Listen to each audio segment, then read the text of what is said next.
আপনি যদি স্যাক্রিফাইসকে জায়গা না দেন, তাহলে আপনি জোটের রাজনীতি করবেন কেন?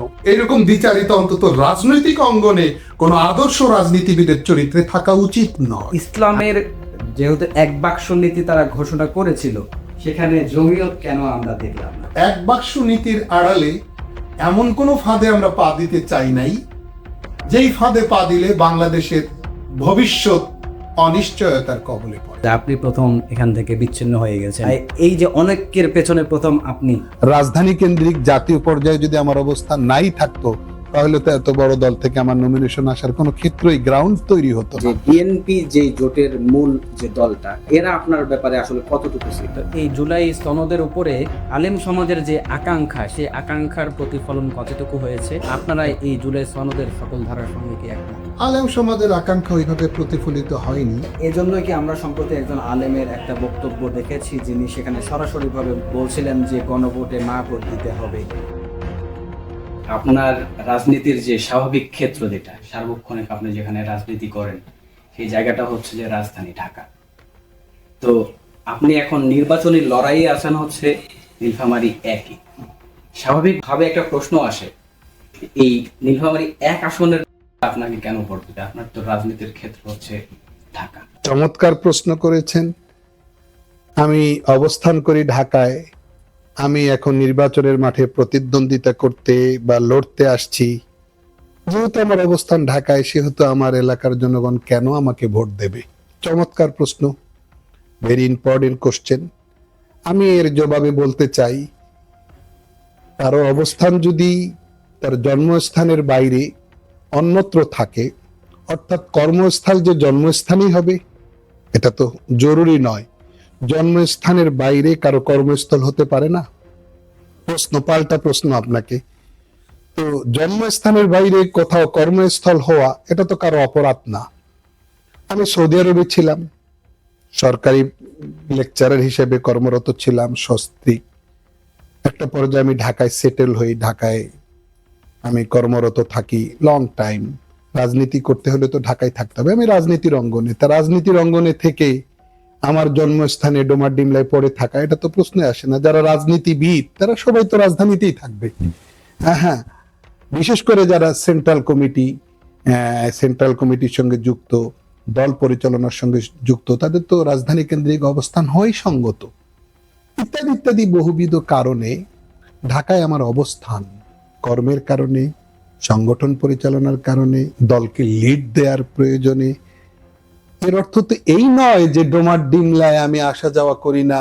একবারে 25 বছর পর বা 5 বছর পর পর যখন ভোট আসে তখন আমার এখানে আসা যাওয়া হয়। এর অর্থ তো এই না। আমি কন্টিনিউ আসা যাওয়া করছি।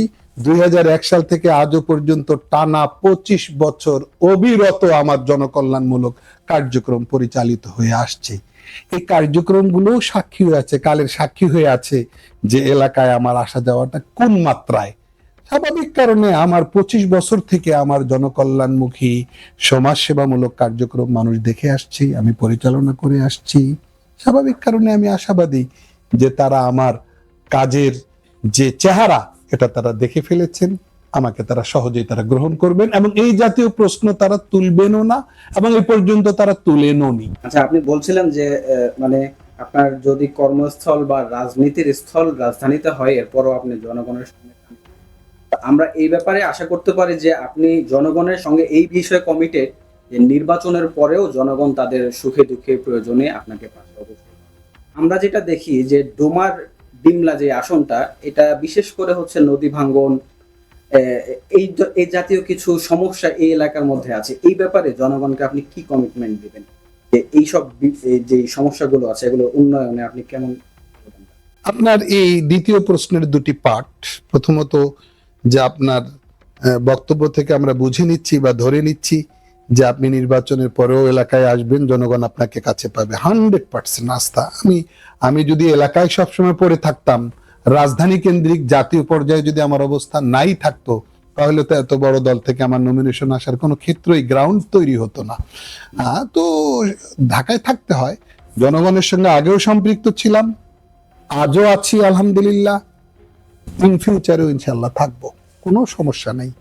আপনি দ্বিতীয়ত প্রশ্ন করেছেন যে নানা রকম সমস্যা, নদী ভাঙ্গন, চরাঞ্চলে বসবাস করি জনগোষ্ঠী, তাদের দুর্ভোগ দুর্গতি দুর্দশা, এগুলি আমার নলেজে আছে। নির্বাচনী আচরণবিধিতে এই মুহূর্তে আপনাকে সুনির্দিষ্টভাবে আমি কোনো প্রতিশ্রুতি দিতে পারছি না, কারণ আইনি জটিলতা আছে। তবে এটা এতটুকু বলা যায় যে আমি চরাঞ্চলে বসবাসকারী জনগোষ্ঠী যারা বারংবার নদী ভাঙ্গনের কবলে পড়ে কিংবা বন্যা কবলিত হয়, এফেক্টেড বা আক্রান্ত হয়, তাদের দুর্দশা সম্পর্কে আমি অবগত আছি। আমার তো তাদের কাছে আমার ইতিপূর্বে বেশ কয়েকবার ত্রাণ সামগ্রীও পৌঁছে গেছে। তো আমি এই সমস্যাটাকে খুব সিরিয়াসলি, আল্লাহ যদি আমাকে তৌফিক দান করেন, আমি সিরিয়াসলি হ্যান্ডেলিং করবো ইনশাল্লাহ। যে আপনি সিরিয়াসলি হ্যান্ডেলিং করবেন, আমরা জানি যে আপনি জোটের পক্ষ থেকে এই আসনে লড়াই করছেন। জানতে চাই যে জোটের যে বিএনপি যে জোটের মূল যে দলটা, এই দলটা আপনার ব্যাপারে, বিশেষ করে এই এলাকার যারা নেতা কর্মীরা, এরা আপনার ব্যাপারে আসলে কতটুকু সিরিয়াস? এটা প্রশ্নের যথাযথ উত্তর আসতে আপনাকে আরেকটু সময় দিতে হবে। যতক্ষণ না আনুষ্ঠানিক প্রচারণার পর্বে আমরা করছি, ততক্ষণ পর্যন্ত এটা সুনির্দিষ্টভাবে আপনাকে ক্লিয়ার করা আমার পক্ষে সম্ভব নয় যে তাদেরকে কতটুকু সিরিয়াস দেখছেন। আমি তো তাদেরকে বুঝবার শুনবার চেষ্টা করছি, তারা আমাকে তাদের জায়গা থেকে বুঝবার দেখবার শুনবার চেষ্টা করছেন। আমি মনে করি যে ইনশাআল্লাহ একটা পর্যায়ে আমরা একাকার হয়ে যাব, একীভূত হব। একটা কথা না বললেই নয় যে প্রতিটি দলে নেতাকর্মীদের কাছে তাদের পছন্দ থাকে, দলীয় অঙ্গনে যে কোনো একজনকে নিয়ে তারা স্বপ্ন বনে থাকেন, আশা পোষণ করে থাকেন, এই জায়গাও তার ব্যতিক্রম নয়। তো তাদের স্বপ্নের প্রার্থী দল থেকে, বিএনপি থেকে নমিনেশন না পাওয়াকে কেন্দ্র করে তাদের মধ্যে একটু ক্ষোভ বা একটু কষ্ট বা একটু অভিমান এই সব থাকতে পারে। এটা মোটেও অস্বাভাবিক না, বরং এটাকে আমি সম্মান করি। তো জোটের রাজনীতি যদি বুঝি, আমি সমঝোতাকে যদি আমি প্রয়োজনীয় মনে করি, তাহলে তো স্যাক্রিফাইসকে আপনাকে জায়গা দিতে হবে। আপনি যদি স্যাক্রিফাইসকে জায়গা না দেন, তাহলে আপনি জোটের রাজনীতি করবেন কেন? জোটের প্রয়োজন নাই, আপনি একক নির্বাচন করবেন, আমরা একক নির্বাচন করব। যদি আপনি বাংলাদেশের রাজনীতিতে জোটকে প্রয়োজনীয় মনে করেন, অতীতের ইতিহাসকে সামনে রেখে, যুগপৎ আন্দোলনে যারা সঙ্গী ছিল তাদের অতীত ইতিহাসকে সামনে রেখে যদি মনে করেন যে জোট দরকার নির্বাচনী বৈতরণী পার হওয়ার জন্য, ক্ষেত্রটা তৈরি করবার জন্য, চাষটা ভালো মতো করবার জন্য, আপনি যদি মনে করেন জোট দরকার, তাহলে স্যাক্রিফাইসকে জায়গা দিতে হবে। আর যদি স্যাক্রিফাইসকে আপনি জায়গা দিতে না চান, তাহলে জোটকে আপনি অপ্রয়োজনীয় ডিক্লেয়ার করেন। দুটোকে আপনি তো এক জায়গায়, আপনাকে একটা পার্টকে প্রয়োজনীয় মনে করলে আরেকটা পার্ট আপনাকে ত্যাগ করতে হবে। আপনি জোটও রাখবেন, আবার স্যাক্রিফাইসও করবেন না, ছাড়ও দেবেন না, এটা তো দ্বিচারিতা। এরকম দ্বিচারিতা অন্তত রাজনৈতিক অঙ্গনে কোনো আদর্শ রাজনীতিবিদের চরিত্রে থাকা উচিত নয়। আপনি যে কথাটা বলছিলেন, আমি একটু স্তব্ধ হয়ে শুনছিলাম যে আমরা কি এখান থেকে এমন কোনো ইঙ্গিত নিতে পারি যে আসলে তৃণমূলে কোনো অসন্তোষ বা এরকম কিছু? না, তৃণমূল বরং আমি অনেক জায়গাতেই আমি আলহামদুলিল্লাহ আমি সন্তোষজনক অবস্থান দেখতে পাচ্ছি। আমি মনে করছি যে এখনো পর্যন্ত আমি যে আপনাকে বলতে হলো যে আরো 2টা দিন অপেক্ষা করা লাগবে, কেন আপনাকে আপনার প্রশ্নের জবাবে আমি বলতে পারলাম না যে না সবাই নেমে গেছেন, নেতৃস্থানীয় ব্যক্তিবর্গ যারা আমার সঙ্গে নেমে পড়েছেন, কেন এই প্রশ্নের উত্তরে আমি আপনাকে এটা বলতে পারলাম না, এটা কি আমার জন্য দুঃখজনক না, কষ্টের জায়গা না? তো আমি একজন জোটের প্রার্থী হিসাবে আমি মনে করি আমার কষ্টের জায়গাটা তো আস্তে আস্তে প্রকাশ করা উচিত, জাতির কাছে আসা উচিত।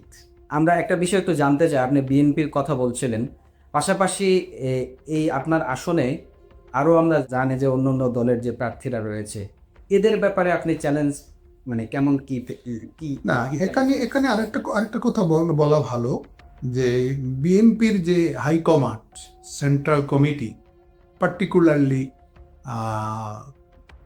বিএনপির বাংলাদেশ জাতীয়তাবাদী দল বিএনপির সম্মানিত চেয়ারম্যান জনাব তারেক রহমান সাহেব, তিনি এবং অন্যান্য স্থায়ী কমিটির অন্যান্য সদস্যবৃন্দ যারা দায়িত্বপ্রাপ্ত, যারা আমাদের সঙ্গে বিষয়টা হ্যান্ডেলিং করেছে, ডিল করেছেন, তাদের কাছে আমরা যথেষ্ট সম্মান পেয়েছি, সম্মানিত হয়েছি।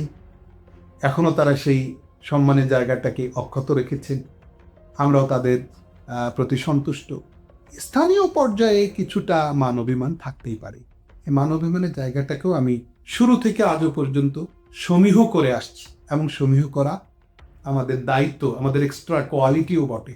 কিন্তু বেশি বিলম্বটা ভালো বার্তা দেয় না, বেশি বিলম্বটা ভালো মেসেজ দেয় না, এই ক্লিয়ার করলাম।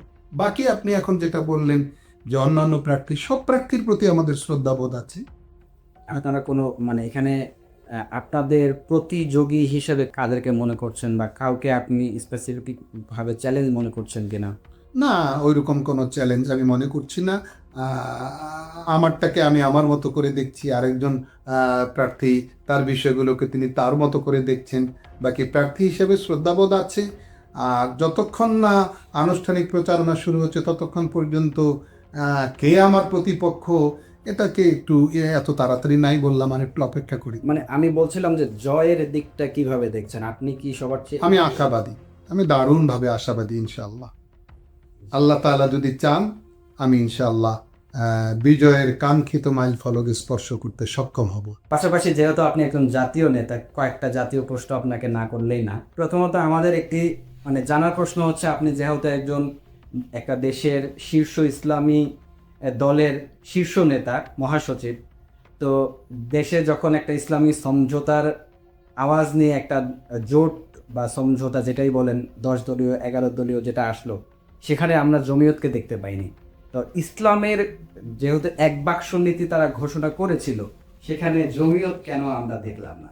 দেখুন, ইসলামী অঙ্গনটাকে একত্রিত করা আর সকল ইসলামী দলগুলো, সত্যিকার অর্থে দেশের আলেম সমাজ যে দলগুলোকে ইসলামী দল বলে, যে দলটাকে ইসলামী দল বলে না, আমি ওই দলটাকে যুক্ত করে বলছি না, এদেশের হক্কানি আলেম সমাজ যেই দলগুলোকে, রাজনৈতিক দলগুলোকে ইসলামী দল হিসেবে জানেন, তাদের মধ্যে একটা ঐক্য সৃষ্টি করা, এক্ষেত্রে তো আমি মনে করি জমিয়ত অগ্রগামী। অতীত ইতিহাস না টানলে নয়। হযরত হাফিজ হুজুর রহমতুল্লাহ আলাইহির সেই বট গাছের সেই নির্বাচনে হযরত হাফিজ হুজুর রহমতুল্লাহ আলাইহির অংশগ্রহণ, তওবার রাজনীতির ডাক দিয়ে যখন তিনি ময়দানে অবতীর্ণ হলেন, তখন তো জমিয়তই একমাত্র দল, যেই দল রাজনৈতিক দল হয়েও নিজেদের রাজনৈতিক কার্যক্রম স্থগিত ঘোষণা করে, রেজুলেশন করে হাফিজ হুজুর রহমতুল্লাহ আলাইহির নির্বাচনে অংশগ্রহণ করে, খেলাফত আন্দোলনে অংশগ্রহণ করে। ইসলামী আইন বাস্তবায়ন কমিটি, হেফাজতে ইসলাম নন পলিটিক্যাল সংগঠন হওয়া সত্ত্বেও জমিয়তের অবস্থান সামনে, একবারে সম্মুখভাগে। আমরা চেয়েছিলাম, হয়নি। আমরা যে হয়নি কেন, ওই কারণগুলো তো আমি মনে করি 2-4 দিনের রাজনৈতিক মেরুকরণ সমীকরণ থেকে আরো স্পষ্ট যে আমাদের সেই সময়ের অবস্থানটা কতটা পারফেক্ট ছিল। 2-4 দিনের সমীকরণ তো আমাদের অবস্থানের যথার্থতা প্রমাণ করবার জন্য যথেষ্ট। দ্যাটস এনাফ আমি মনে করি। এই এক বাক্স নীতি এটাকে আমরা সম্মান জানিয়েছিলাম, বাট এক বাক্স নীতির আড়ালে এমন কোনো ফাঁদে আমরা পা দিতে চাই নাই, যেই ফাঁদে পা দিলে বাংলাদেশের ভবিষ্যৎ অনিশ্চয়তার কবলে পড়ে, আমরা অনিরাপদ হয়ে যাই। এই কারণে আমরা যথেষ্ট সতর্কতার সাথে আমরা অগ্রসর হওয়ার চেষ্টা করেছি। এই এক বাক্স নীতির যে প্রথম দিকের যে ছবিগুলো আমরা দেখেছি সোশ্যাল মিডিয়া বা বিভিন্ন গণমাধ্যম, আমরা ছিলাম, সেখানে আপনার একটা ছবি আমরা বিভিন্ন জায়গায় দেখতে পাই। তো এখন যখন আপনি যেই ঘটনার দিকে ইঙ্গিত করছিলেন যে 11 দল ভেঙে এখন 10 দল, সেখান থেকে 1 দল চলে গেছে, এই চলে যাওয়াদের কাতারে প্রথমে আপনাকে অনেকে ইঙ্গিত করছে যে আপনি প্রথম এখান থেকে বিচ্ছিন্ন হয়ে গেছেন, বা এই যে অনেকের পেছনে প্রথম আপনি, এটাকে আপনি কিভাবে ব্যাখ্যা করেন? সুন্দর। ভালো কাজ করতে গেলে এইরকম বকাঝোকা, ক্রিটিসিজমের শিকার হওয়া, উপহাস বিদ্রুপের শিকার হওয়া, আমাকে নিয়ে ট্রোল করা, তার মনে করি এটা আমার জন্য ভাগ্য। কারণ অতীত ইতিহাস বলে যারাই ভালো কাজ করে গেছেন, ভালো সিদ্ধান্ত নিয়ে গেছেন, তারাও এরকম ট্রোলের এবং ক্রিটিসিজমের শিকার হয়েছেন। আপনি যে এই ঘরটাতে আমার সাক্ষাৎকার নিতে আসছেন, এই ঘরটা একটু ঐতিহ্যমণ্ডিত ঘর। হ্যাঁ, 100 বছর আগে সেই পুরনো স্মৃতি বিজড়িত একটা ঘর। এখানেও আওলাদের রসুল সাল্লাল্লাহু আলাইহি সাল্লাম হযরত হোসেন আহমদ মাদানী রহমতুল্লাহ আসছেন, সপরিবারে থাকছেন। তাকে কি নিয়ে মানুষ ট্রল করেনি? তার বিরুদ্ধে কি এরকম আক্রমণ আসেনি? আসছে। এগুলা বড়দের আসছে, আমরা তো তাদের তুলনায় আমরা কিছুই না। সুতরাং আমি মঞ্জুর ইসলাম আফিন্দি কিংবা জমিয়তুল উলামা ইসলাম দলীয়ভাবে ঐক্যের পথে অন্তরায় এইরকম তীর যারা নিক্ষেপ করতে চেয়েছেন, তীর নিক্ষেপ করে যদি তারা একটু একটু যদি আনন্দ পেয়ে থাকেন, কিছুদিনের জন্য আনন্দটা পান না, আমরা কেন এই আনন্দ ভোগে বাধা হব? অসুবিধা তো নাই।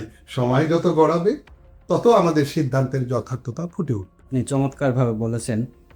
আপনার কাছে একটা বিষয় জানতে না চাইলেই নয় যে বিএনপির সঙ্গে যে জোটে আপনারা এখন বর্তমানে আছেন, এই জোটে আপনাদের বর্তমান আসন হচ্ছে 4টি। আপনারা সম্ভবত চেয়েছিলেন 5টি আসন, না আরো বেশি। এর আগে আরো বেশিও চেয়েছিলেন, শেষে এসে তো আপনারা কি এই সর্বশেষ যে 4টি আসন এতে আপনার সন্তুষ্ট? সন্তুষ্ট অসন্তুষ্ট তো বড় কথা না। সন্তুষ্ট অসন্তুষ্ট এখানে বড় কথা নয়। শুনেন, একজন মানুষের খাবারের পরিমাণ 2 প্লেট দরকার। 1 প্লেট খেয়ে কি তার পেটটা ভরবে? কখনোই তার পেটটা ভরবে না। তা আমার একটু ডিমান্ড আরো বেশি ছিল, সেখানে আমি কম পেয়েছি, আমার দলের পেটটা তো ভরে নাই। কিন্তু বৃহত্তর স্বার্থে কিছু পেতে হলে কিছু ছেড়ে দিতে হয়। বৃহত্তর স্বার্থে আমরা এই অল্পতে সন্তুষ্ট নই, কিন্তু মানে সন্তুষ্ট হওয়ার জন্য আমরা চেষ্টা করে আমরা একটা ত্যাগের উদাহরণ স্থাপন করতে পেরেছি। আমরা সংক্ষেপে কয়েকটা বিষয় ছোট ছোট করে জেনে যেতে চাই যে জুলাই সনদ 2025 যেটা, যে সনদের উপরে সম্পর্কে গণভোটেরও কিছু বিষয় আছে। তো এই জুলাই সনদের উপরে যেই আলেম সমাজের যে আকাঙ্ক্ষা, সেই আকাঙ্ক্ষার প্রতিফলন কতটুকু হয়েছে এবং আপনারা এই জুলাই সনদের সকল ধারার সঙ্গে কি একমত? আমরা জুলাই সনদ স্বাক্ষর করেছি। জাতীয় সংসদের দক্ষিণ প্লাজায় অনুষ্ঠিত স্বাক্ষর অনুষ্ঠানে আমরা পার্টিসিপেট করেছি। আর জুলাই সনদ তৈরি বা প্রণয়নে আমি আমার দলকে রিপ্রেজেন্ট করেছি জাতীয় ঐকমত্য কমিশনের সেই দীর্ঘ সংলাপে। আমার উপস্থিতি সেখানে ছিল দলের পক্ষ থেকে নিয়মিত। এটার সব নারী নক্ষত্র আমার জানা আছে। তো আমরা বরাবরই বলে আসছি যে উইথ নোট অফ ডিসেন্ট আমরা স্বাক্ষর করেছি, উইথ নোট অফ ডিসেন্ট, আপত্তির জায়গাগুলো সহ জুলাই সনদ স্বাক্ষরিত হয়।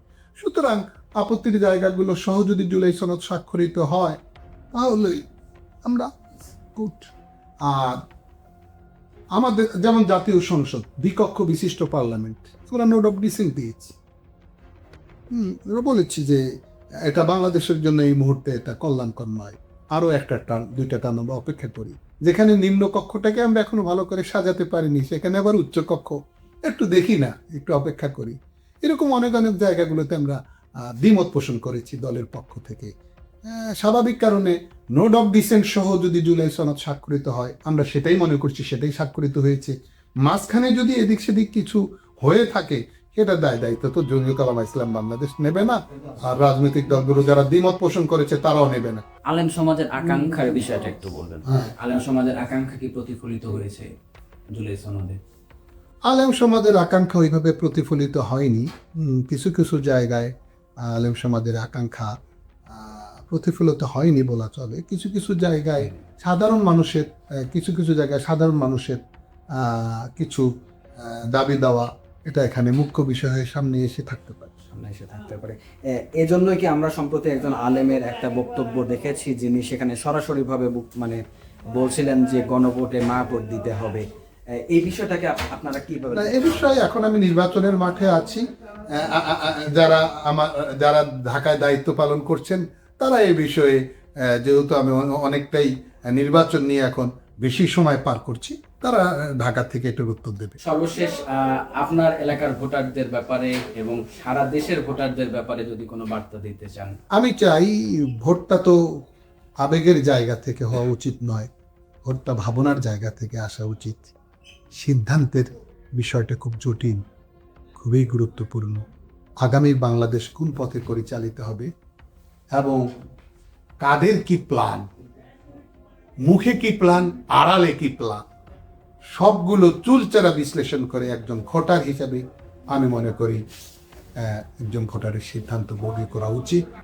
আমার ডোমার ডিমলা নীলফামারী এলাকা একের সর্বস্তরের ভোটার জনতা, নারী পুরুষ, তরুণ প্রজন্ম, সবার কাছে আমি চাইব যে আমি একটা সুন্দর ডোমার ডিমলা গড়তে চাই, আমি ইনসাফের শাসন প্রতিষ্ঠা করতে চাই, আমি হযরত রাসূল আকরাম সাল্লাল্লাহু আলাইহি সাল্লামের যে ন্যায়পরায়ণতা, যে ইনসাফ, এটাকে দৃশ্যমান করতে চাই।